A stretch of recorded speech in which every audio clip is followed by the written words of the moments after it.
guy running with Latin. The guy run, my friend, but they're gonna catch him. You see that, my friend? They're gonna go get him. They're gonna go get him, my friend. Look. What's up, fam? It's your boy Demuir here, purveyor of all sounds underground. Thank you for joining me on this YouTube Tuesday, where we'll be talking about having a manager or just going for self on your music career. Before we jump into things, what I need you to do is to hit the subscribe, like, and comment, as well as the notification bell. All right, so why don't we jump right into it? Do you need a manager or not? Well, the first piece is you got to determine what your specific goals are. If you want to just do this sort of casually in terms of the DJing and production, or a specific focus on either, I would say you don't necessarily need someone to manage your business at a local level. It wouldn't be as hectic. It's all about building relationships and staying in touch with folks. However, if your goals are much broader and you want to do substantial things at a global level, then you'd absolutely need to engage a manager, because they can help you keep things organized logistically, also chase people for follow-ups on contracts and signatures, and I can go even further, but it's a pretty simple one. The bigger your goal, I definitely suggest that you engage folks who are experienced in helping you to manage things, hence having managers around. So the second piece is you definitely need a manager, and it's, well, I guess beneficial to have a manager, when you have a third party helping you execute on strategy.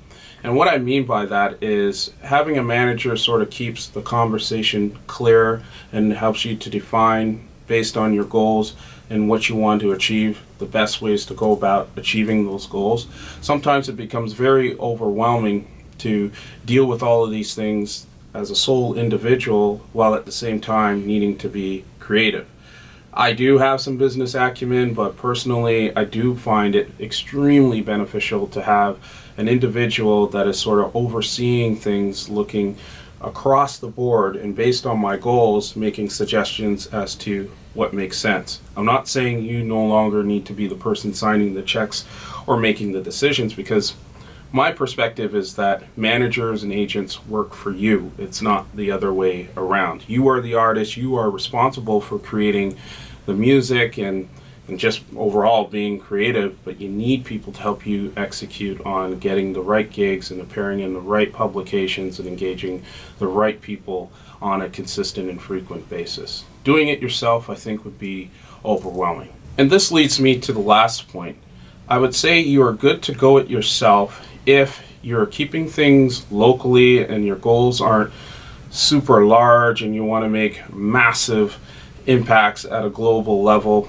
I just find that folks who try to do things individually always sort of hit a ceiling, and that is not necessarily a reflection of their competence. It's just simply a matter of economics when it comes to time management and other demands, such as booking flights and being organized to complete remixes, and in some cases, if you're lucky, getting interviews done and engaging media on a consistent and frequent basis. I think if you're good at managing all of those things on your own, go for it, but 9 times out of 10, I've seen people sort of crash and burn, and others who have been relatively successful are generally hitting a certain level and able to manage effectively at that specific level. I think when you have other people engaged and aligned to your specific goals, when they're much larger, you can do great things. And there you have it. Thanks for joining me on this YouTube Tuesday. I appreciate all the comments, feedback, and new subscriptions as well. And again, to stay in touch with us, make sure you hit that notification bell. And before you leave, check out some of my other videos over here.